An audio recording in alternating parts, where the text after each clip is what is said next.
ఎవరికన్నా ఒక్క మనిషికి రాష్ట్రంలో ఏమన్నా మంచి జరిగిందా ఒక్కసారి ఆలోచించండి.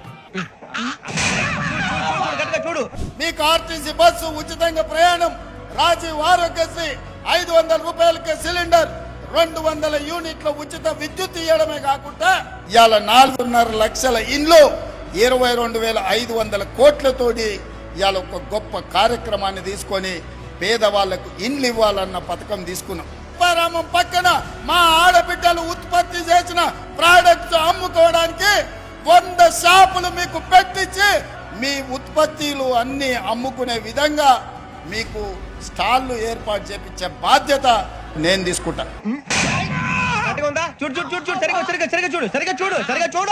సంవత్సరం తిరిగే లోపల 70,000 ప్రభుత్వ ఉద్యోగాలు తలలు లెక్కబెట్టి ఎల్బీ స్టేడియంలో నియామక పత్రాలు మీ సోదరుడు రేవంత్ రెడ్డి ఇచ్చిన మాట నిజం కాదా?